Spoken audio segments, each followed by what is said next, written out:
Bharatiya Janata party ने जो अभी दो तीन ऐसे फैसले लिए हैं जिन फैसलों को लेकर के असमंजस की स्थिति बनी हुई है। किस तरह से भारतीय जनता पार्टी ने अचानक से जो उसके पास वक्फ बिल आया और वक्फ बिल को लेकर के जितना बवेला मचा हुआ है उसके बाद से तत्काल जातीय जनगणना ला दिया। और अगर नीतीश कुमार की बात करें तो नीतीश कुमार जितने भी उम्मीदवार उतारेंगे उसमें से 25% उनके उम्मीदवार जीत करके आएंगे। तेजस्वी यादव को लेकर के उनके 17 महीने के जो शासनकाल रहे हैं नीतीश कुमार के साथ सरकार में, उसको लेकर के काफी लोग संतुष्ट हैं। नोरमा ग्रुप, जो सोचता है वो करता है, आपके अपने सपनों का आशियाना। नमस्कार, एक बार फिर से आपका बहुत बहुत स्वागत करते हैं।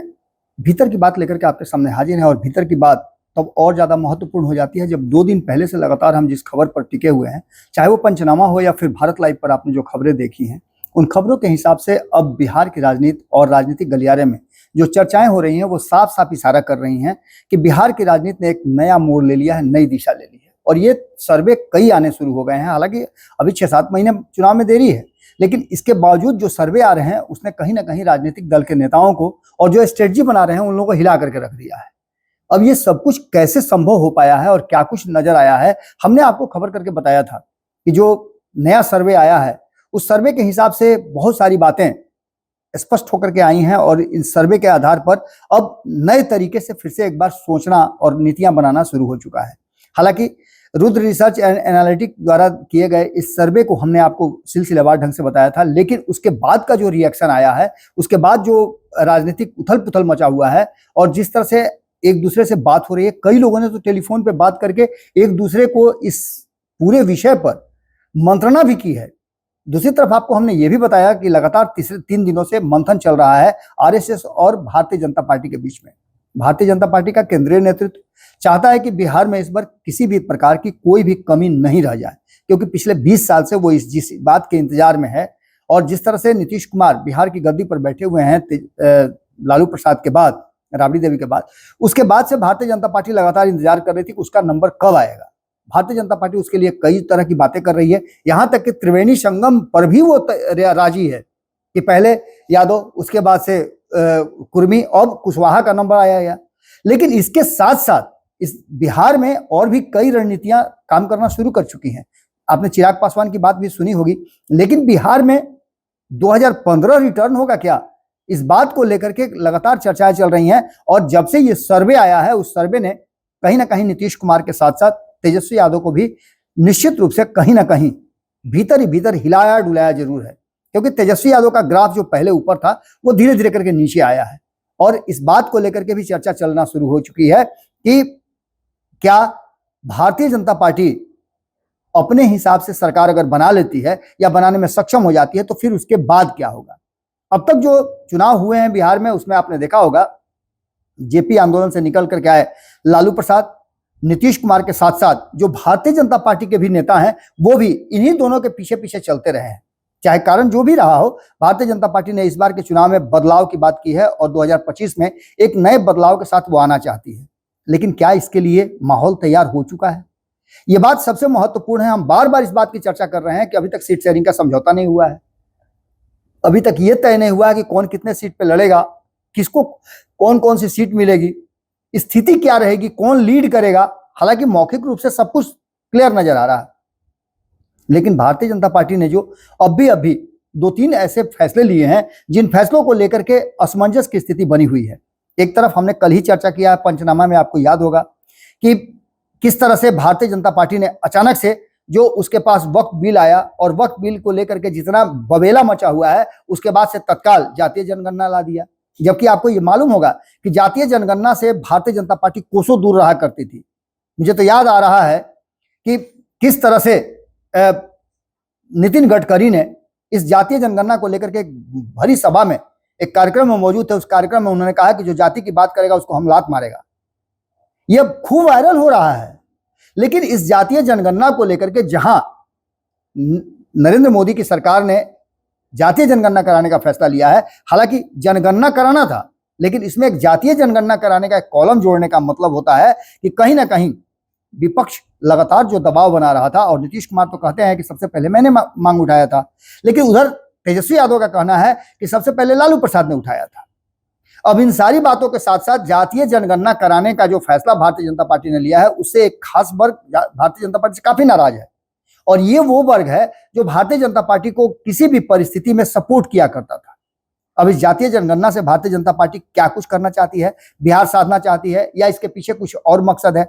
हालांकि जनगणना होना था, ये बात भी तय था, क्योंकि परिसीमन होने के पहले ये कहा जा रहा था कि जातीय जनगणना कराया जाएगा, जनगणना कराया जाएगा। उसमें अब जातीय जनगणना का एक कॉलम भी जोड़ा गया है। लेकिन इन सब के बाद जो वर्तमान परिस्थिति बनी है, उसमें जो हमारे पास आंकड़े आए हैं, जो नया सर्वे रिपोर्ट आया, उस सर्वे रिपोर्ट ने कहीं ना कहीं, हम पहले से भी आपको बताते आ रहे हैं कि नीतीश कुमार भी उसी दिशा में सोच रहे हैं जिस दिशा में तेजस्वी यादव सोच रहे हैं। तेजस्वी यादव ने साफ कह दिया है कि मुख्यमंत्री की कुर्सी पर कोई समझौता नहीं होगा। ये उनकी पार्टी की तरफ से आप बार बार सुन रहे होंगे। वहीं नीतीश कुमार के बारे में कहा जाता है, और नीतीश कुमार के बारे में कहा क्या जाता है, नीतीश कुमार ने तो पूरा पोस्टरबाजी ही कर दी। इस खबर के बाद हम आपको एक और पोस्टर की बात करेंगे, जिस पोस्टर में यह स्पष्ट हो गया है कि अब नीतीश कुमार की गाड़ी किस स्टेशन पर जाकर के लगेगी, क्योंकि उन्होंने ड्राइविंग सीट पर बैठने का निर्णय ले लिया है। और उसके बाद नीतीश कुमार किस दिशा में मुड़ेंगे, ये कहना असंभव लगता है, क्योंकि नीतीश कुमार को पढ़ने का वाला अब तक कोई भी ऐसा किताब या कोई भी ऐसा माइक्रोस्कोप नहीं आया जिससे नीतीश कुमार को देख लिया जाए, समझ लिया जाए, पढ़ लिया जाए। हम नीतीश कुमार के बॉडी लैंग्वेज को लेकर के कुछ बातें जरूर निकाल के लाते हैं। जैसे अभी अभी जो वर्तमान स्थिति बनी है, उसमें नीतीश कुमार की बात अगर भारतीय जनता पार्टी नहीं मानती है, तो ये मान के चलिए कि नीतीश कुमार हर हाल में भारतीय जनता पार्टी से अपनी दूरी बना सकते हैं, क्योंकि नीतीश कुमार को इस बार मुख्यमंत्री की कुर्सी पर फिर से बैठना है। क्योंकि 2029 के चुनाव में जब परिसीमन हो जाएगा, सीट बढ़ जाएंगे, जिसकी मांग आपने देखा होगा कि लगातार और भी घटक दल हैं वो ही कर रहे हैं। उपेंद्र कुशवाहा ने 2 दिन पहले ही घेर करके रखा है 14 मांग में से कौन कौन मांग उनका जरूरी है। बिहार के सीटें बढ़ाने की बात हो रही है। ये सारी चीजें परिसीमन के बाद होती हुई दिखाई दे रही हैं, और नीतीश कुमार चाहते हैं कि अगला चुनाव जो हो लोकसभा का, उस चुनाव में नीतीश कुमार एक मजबूत गट्स के साथ उतरें, और इस बीच में उनको मौका मिल जाए कि अपनी पार्टी और अपने संगठन के साथ साथ अपने पुत्र को भी स्थापित कर पाए।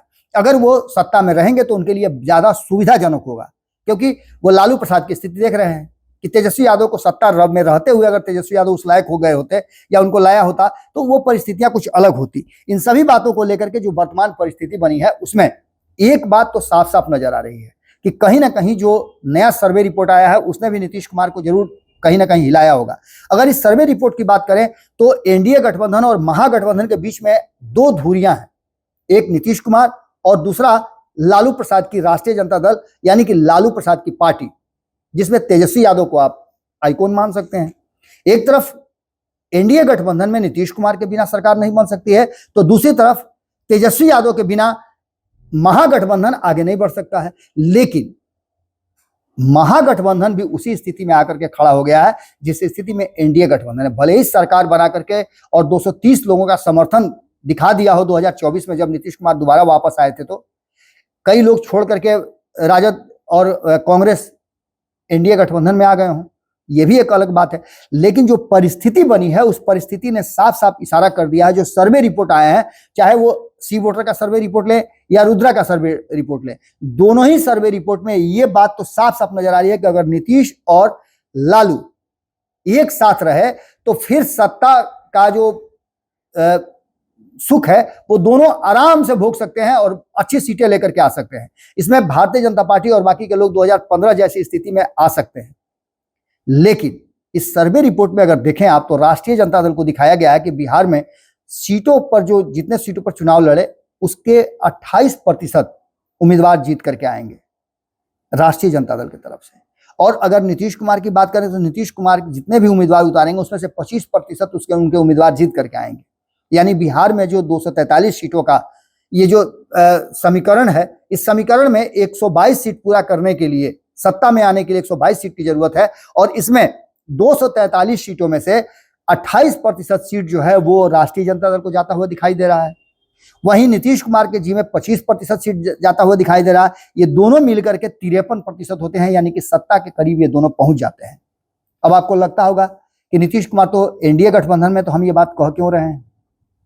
हमने एक अनुमान लगाया कि हिसाब किताब गढ़ा है कि क्या होता है यदि नीतीश कुमार और तेजस्वी यादव एक साथ चुनाव लड़ें। अगर वही स्थिति जो वर्तमान एनडीए है उसमें अगर देखा जाए तो भारतीय जनता पार्टी और जनता दल यूनाइटेड एक साथ चुनाव लड़ती है तो मात्र 41% सीटें जीत करके आ रहे हैं। 243 में 41% सीट जीत करके आ रहे हैं और दोनों से सरकार नहीं बन रही है। 2020 में भी लगभग यही स्थिति थी। 43 सीट जीत करके आए थे नीतीश कुमार और 74 सीट जीत करके आए थे भारतीय जनता पार्टी के लोग। इनकी भी संख्या पूरी नहीं हो रही थी 122 की और ऐसी स्थिति में इनको 8 सीटें बोरो करना पड़ा था, हालांकि अपने ही गठबंधन से जीतन राम मांझी और मुकेश सहनी से 4-4 सीट वो जीत करके आए थे और एक सीट जो बीएसपी वाला था वो नीतीश कुमार ने अपने तरफ मिला लिया था और एक निर्दलीय उम्मीदवार थे वो मिल गए थे। 125 का आंकड़ा पूरा हुआ था तब जाकर के। अब आप समझ सकते हैं कि क्या स्थिति हुई थी। आज जो स्थिति है, जो सर्वे रिपोर्ट आया है वो उससे भी खतरनाक है और ऐसी स्थिति में नीतीश पर सब कुछ निर्भर करता है। बाकी की जो परसेंटेज है, अगर आप कह रहे होंगे कांग्रेस को काहे नहीं बोले, लोक जनशक्ति पार्टी को काहे नहीं बोले, तो कांग्रेस इसमें 7% सीटें जीत करके आ रही है। अगर 7% सीट 243 में से जीत करके कांग्रेस आती है तो इन सीटों की संख्या हो जाती है 60%, यानी कि सरकार बनाने की पूरी स्थिति जो 2015 में थी वही स्थिति इस बार फिर से बन सकती है यदि नीतीश कुमार एनडीए छोड़ करके महागठबंधन की तरफ जाते हैं। अब दूसरी तरफ आप कहिएगा चिराग पासवान की बात, तो 41% हमने बताया कि 25% नीतीश कुमार का और 16% भाजपा का। इसके अलावे 5% लोक जनशक्ति पार्टी का और ये 46% ही होता है, यानी कि सरकार बनाने की स्थिति नहीं हो पाती है। तो दूसरी बात अगर देखें तो इस जो समीक्षा थी, जो सर्वे रिपोर्ट आया था, उस सर्वे रिपोर्ट में कितने लोग संतुष्ट किससे हैं इसको लेकर के भी सर्वे किया गया था। नीतीश कुमार को लेकर के कितने लोग, राष्ट्रीय जनता दल को लेकर कितने लोग संतुष्ट हैं, तो इसमें जो स्थिति नजर आई थी कि भारतीय जनता पार्टी और जनता दल यूनाइटेड का जो ये गठबंधन है जिसके तहत ये एनडीए की सरकार चल रही है, इस एनडीए की सरकार से कितने लोग संतुष्ट हैं, तो मात्र 42% लोग संतुष्ट हैं और 16% लोग 50-50 में हैं, यानी इसको मिलाकर के टोटल 58% होता है। 58% में से 50% हम घटा देते हैं तो फिर ये ग्राफ जो है 50% से नीचे हो जाता है, यानी नीतीश कुमार पर एंटी इनकम्बेंसी लागू होती है और नीतीश कुमार को सरकार बनाने में दिक्कत हो सकती है। इस आंकड़े से भी नजर आता है असंतुष्टों की संख्या बहुत ज्यादा है। 40% लोग असंतुष्ट हैं और स्पष्ट नहीं जो है उसमें 2% लोग आते हैं, यानी कि सीधी तौर पर एनडीए के पक्ष में ये जाता हुआ तो दिखाई दे रहा है लेकिन बहुत कांटे की टक्कर नजर आ रही है। वहीं अगर बात हम संतुष्ट असंतुष्ट की बात करें तेजस्वी यादव की, तो इस सरकार से ज्यादा विपक्ष में रह करके तेजस्वी यादव को 45% संतुष्ट लोग मिले हैं। तेजस्वी यादव को लेकर के उनके 17 महीने के जो शासन काल रहे हैं नीतीश कुमार के साथ सरकार में, उसको लेकर के काफी लोग संतुष्ट हैं और नीतीश कुमार का ये जो तेजस्वी यादव ने जो फैसला लिया नीतीश कुमार के साथ जाने का और नीतीश कुमार के साथ रह करके सत्ता चलाने का, उसमें उनको काफी फायदा मिला है। ये 17 महीना उनके लिए एक तरह समझिए तो बूस्टर डोज की तरह हो गया है और 45% लोग उनसे संतुष्ट है। इसके अलावा अगर बात करें हम तो 50-50 वाले जो लोग हैं संतुष्ट भी हैं नहीं संतुष्ट हैं, ऐसे लोगों की संख्या 12% है, यानी मिला करके 57% हो जाता है, यानी यहाँ भी कांटे की टक्कर है। नीतीश कुमार और तेजस्वी यादव, माफ कीजिएगा, नीतीश कुमार और भारतीय जनता पार्टी के साथ 58% लोग, जबकि दोनों मिल करके सरकार चला रहे हैं और अकेले दम पर तेजस्वी यादव को 57% अंक मिल रहे हैं। इसका मतलब कि यहां भी तेजस्वी यादव का ग्राफ बहुत हाई है। ऐसी स्थिति में असंतुष्टों की संख्या नीतीश कुमार के सरकार से कम है। 40% नीतीश कुमार के साथ असंतुष्टों की संख्या है तो 39% तेजस्वी यादव के साथ है। ये वो वर्ग है जो 42% नीतीश कुमार के संतुष्ट वर्ग हैं, वही वर्ग जो है वो तेजस्वी यादव से असंतुष्ट हो सकता है, क्योंकि तेजस्वी यादव के 15 साल के लालू राबड़ी के शासन को आज भी जीवित रखा जा रहा है और उस शासन काल में जो कुछ भी हुआ उसको लेकर के आज भी सवाल खड़े किए जाते हैं और उसी को लेकर के चुनाव में उतरा भी जाता है। मुख्य मुद्दे से ज्यादा लालू और राबड़ी के 15 साल के शासन पर ज्यादा वोट को इधर उधर ट्रांसफर कराने की कोशिश की जाती है। सवर्णों को डराया जाता है कि लालू प्रसाद और नीतीश कुमार जिस तरह से सत्ता चला रहे हैं उसमें 15 साल बनाम 20 साल को जोड़ लीजिए, आपको कौन संतुष्ट करता है। खास करके 2005 से पहले वाले जो युवा हैं जिनका जन्म 2005 के बाद हुआ है, उन लोगों को भी ये बताने की कोशिश की जा रही है और ये तो बजाते एजेंडा में शामिल है भारतीय जनता पार्टी और जदयू के कि आप जाइए और उन लोगों को बताइए कि 2005 से पहले कैसे बिहार में अपहरण और वगैरह वगैरह हुआ करता था। खैर, इन सारी बातों को लेकर के तेजस्वी यादव का ग्राफ बढ़ा है और स्पष्ट नहीं में 4% लोग हैं, यानी कि इनमें से भी अगर मान लेते हैं कि 2% लोग आ जाते हैं तो यहाँ भी ग्राफ बढ़ जाता है। अगर बात हम मुख्यमंत्री की करें, जो कि सी वोटर का भी सर्वे हमने आपको दिखाया था, पहले सर्वे से दूसरे सर्वे में तेजस्वी यादव का थोड़ा सा ग्राफ गिरा था, नीतीश कुमार का ग्राफ इसमें थोड़ा सा ठीक हुआ है, और वो क्यों हुआ है तो आप समझ ही सकते हैं। बीच में उनके पुत्र आए, आकर के बहुत सारी बातें कही, उन्होंने कहा कि पिताजी ही बनेंगे मुख्यमंत्री वगैरह वगैरह, बहुत सारी बातें सामने आई। कई योजनाओं का उन्होंने गिनवा दिया उंगली पर कि ये योजना उन्होंने दी। अब जो सीएम फेज की बात करें हम, तो बिहार की जनता चाहती है कि 35% लोग ऐसे हैं जो तेजस्वी यादव को मुख्यमंत्री के रूप में देखना चाहते हैं। ये सबसे बड़ा संख्या है, और इस संख्या को आप समझ सकते हैं कि एमओआई समीकरण के साथ साथ जो मुकेश सहनी वगैरह जुड़े हैं, और खास करके आईपी गुप्ता का एक सॉफ्ट कॉर्नर जो रहा है कि उनके साथ अब तक एनडीए गठबंधन के लोगों ने सिंपैथी नहीं दिखाई है, उनके साथ जो उनका आरक्षण छीना है उस पर किसी तरह की कोई बात नहीं की है। हालांकि सदन में सवाल उठाए गए हैं, लेकिन किसी ने भी बैठ करके टेबल टॉक नहीं किया है आईपी गुप्ता से कि आपको जो समस्या है उस समस्या का निदान कैसे करें। यहां तक कि आपको याद होगा, हमने खबर करके ये बताया था कि अगर एनडीए के, खास करके भारतीय जनता पार्टी को बिहार में बेहतर परिणाम लाना है, तो एक वर्ग इस बात के इंतजार में है कि उसको आरक्षण जो वापस लिया गया है वो दे दिया जाए, तो वो 40 लाख वोट जो है वो एक मुश्त कहीं ना कहीं चला जाएगा। आईपी गुप्ता की जो जातीय समीकरण बनाई है, उन्होंने जो पार्टी बनाई है, जो गठबंधन उनका है, उस गठबंधन ने साफ कर दिया है कि कहीं ना कहीं आईपी गुप्ता का समाज जो है वो एकमुश्त सिर्फ आरक्षण वाला एक सूत्री मांग को लेकर के अपनी पार्टी भी बनाया है, और वही जो आरक्षण दे देगा, जो वापस करेगा, उसी के तरफ वो झुकेंगे। राहुल गांधी ने बुला करके इनसे बात कर ली, और राहुल गांधी ने बुला करके बात किया, वो कहा कि हमारी सरकार बनती है या हम आपके इस मांग के साथ खड़े हैं। ऐसी स्थिति में अगर भारतीय जनता पार्टी अंतिम समय में दरवाजा खटखटा दी, आईपी गुप्ता का उनसे बात कर ली और उनका आरक्षण देने का वादा कर लिया, तो ऐसी स्थिति में हो सकता है कि कुछ पलट जाए। लेकिन वर्तमान परिस्थिति में तेजस्वी यादव का 35% मुख्यमंत्री के रूप में चुना जाना, लोगों का विचार रखना, ये कहीं ना कहीं बहुत बड़ी बात है। वहीं अगर नीतीश कुमार की बात करें तो 25% लोग आज भी नीतीश कुमार को मानते हैं। उसके पीछे का कारण आप समझ ही सकते हैं। बाकी चिराग पासवान की बात करें हम, तो चिराग पासवान का ग्राफ भी बढ़ा है, सी वोटर से बहुत बढ़ा है, और 16% लोग चिराग पासवान को चाहते हैं। चिराग पासवान तब जबकि उन्होंने कह दिया है कि वो 2030 में बिहार में चुनाव लड़ना चाहते हैं। अब आप समझ सकते हैं कि ये पूरी स्टोरी जो है किस तरफ शिफ्ट कर रही है। इसमें सीधा सीधा नजर आ रहा है कि भारतीय जनता पार्टी से जो भारी बलंडर हो गया है, उस बलंडर को लेकर के ये सर्वे काफी महत्वपूर्ण हो गया है। अब ऐसी स्थिति में सम्राट चौधरी की बात कर लें तो 8%, और प्रशांत किशोर की बात करें 7%, और इसमें से कोई नहीं 7% लोगों ने कहा है। अब एक जो सबसे बड़ी बात सामने आ रही है वो ये है कि बिहार में भारतीय जनता पार्टी से भारी बलंडर हो गया है, और बिहार में बड़ा सियासी भूचाल आने वाला है।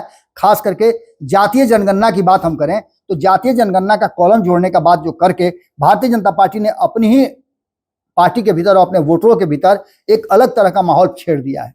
इसके काफी विरोध भी हो रहे हैं, और इसका मामला जो है दूसरे तरफ भी जा सकता है। वहीं आपको बता दें कि जातीय जनगणना को लेकर के नीतीश कुमार और तेजस्वी यादव इसकी शुरुआत किए थे। बिहार से उठ करके दिल्ली गए थे, प्रधानमंत्री नरेंद्र मोदी से डिमांड किया था, उन्होंने नहीं माना, तो आ करके बिहार में 2023 में उन्होंने किया। अब इस जातीय जनगणना को लेकर के जो सामने परिस्थिति आई है, इसको लेकर के और इन आंकड़ों को लेकर के अगर देखा जाए तो ज्यादा खुश कहीं ना कहीं महागठबंधन के लोग हैं, विरोध में जो लोग हैं वो है। ऐसी स्थिति में परिस्थितियां अगर किसी भी तरह से एनडीए गठबंधन में गड़बड़ाती हैं, या नीतीश कुमार की बात से इतर कोई भी रास्ता अपना करके भारतीय जनता पार्टी कोशिश करती है कि वो बेहतर परिणाम कर ले, विकल्प ला ले, या फिर जो कोर वोटर हैं नीतीश कुमार के, राजद के, उनको अपनी तरफ कर लें, कांग्रेस के वोटर को अपनी तरफ कर लें, चिराग पासवान के वोटर को अपनी तरफ कर लें, तो शायद ये भारतीय जनता पार्टी के लिए मुश्किल भरा होगा। और ये बलंडर तो कहीं ना कहीं हो चुका है। भारतीय जनता पार्टी जिस रास्ते से चल रही थी, उसका हिंदुत्व वाला एजेंडा था, उसको लेकर के आपने देखा कि राष्ट्रवाद और हिंदुत्व के एजेंडे पर जिस तरह से 2019 के चुनाव में नरेंद्र मोदी 2014 से भी बेहतर प्रदर्शन करके आए, राम मंदिर बनाया, उसके बाद भी जिस तरह से उनकी नीतियां कांग्रेस से प्रभावित होती जा रही हैं और अपने आइडियोलॉजी से वो समझौता करते जा रहे हैं। हो सकता है कि स्ट्रेटजी हो सरकार बनने में आने के बाद बहुत सारी बातें सोचनी पड़ती है, लेकिन इन सभी परिस्थितियों में एक बात तो अभी भी जीवित नजर आ रही है कि चाचा भतीजा एक बार फिर से साथ आ सकते हैं। ऐसी संभावना मरी नहीं है, ऐसी संभावनाएं जीवित हैं, और 2025 के चुनाव में इस तरह की संभावनाएं फिर से सामने आ सकती हैं। इससे इनकार नहीं किया जा सकता है। भीतर की बात में हम आपसे यही विदा लेते हैं। बहुत बहुत धन्यवाद, नमस्कार।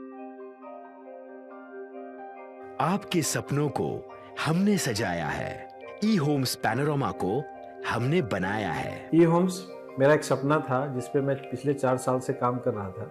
हमने जो बनाया है वो सबने है माना। ई होम्स पैनोरामा में हो आपका भी आशियाना। और फाइनली हमने 2021 में इस प्रोजेक्ट को लॉन्च किया। बहुत लोग अप्रिशिएट कर रहे हैं कि पूर्णिया जैसे शहर में, बिहार के, एक तो बिहार की बात करें उसमें भी पूर्णिया जैसे छोटे जगह में इस तरह का लाइफस्टाइल देना, ये सुन के हम लोगों को बहुत अच्छा लगता है। ई होम्स में हमने कुछ और भी किया है, जैसे हम जिस जगह में रह रहे हैं हमारे फैमिली सिक्योर हो, उनको सिक्योरिटी का ध्यान में रखा है। आपकी सुविधा और सुरक्षा आपके लिए खास है, ये आपका विश्वास है। इसमें आर्टिफिशियल इंटेलिजेंस का 7 लेयर सिक्योरिटी का हमने इस्तेमाल किया है। लस ग्रीन कैंपस को बनाया है। यदि हमारा बाउंड्री वाल है तो वो वर्टिकल गार्डन है। ये जितनी भी फैसिलिटी होता है एक इंटरनेशनल टाउनशिप में ई होम्स है, ये हम लोग विश्वास नहीं कर पा रहे हैं। जो भी हमारे मित्र दोस्त या जो भी हमारे बाहर के बाहर आते हैं तो हम लोगों को बहुत अच्छा सुनने को मिलता है और बहुत अच्छा क्रेडिट मिल रहा है। वो सारा हमने सिर्फ एक बिल्डिंग नहीं बनाया, हमें एक बहुत अच्छा लाइफस्टाइल दिया ई होम्स में, और मेरा एक सपना था जिसको मैं आज फुलफिल होते हुए देख पा रहा हूँ। ये आपका आवास है। ई होम्स पैनोरामा में अब आपका निवास है। E homes panorama, luxurious lifestyle redefined. Panorama group, जो सोचता है वो करता है। अगर ये वीडियो पसंद आई और वह बिहार के राजनीति और बिहारियत से सरोकार रखेनी तो सब्सक्राइब बटन दबा के चैनल के सब्सक्राइब कर ली। ओजे एगो घंटी बा, ओकरा बटन दबा देला से कुल सटीक और मारक खबर रुआ मुफ्त में मिल जाई। अगर रुआ पत्रकारिता के हमनी के नया प्रयोग में सहयोग कर चाहतानी तो ज्वाइन बटन दबा दी।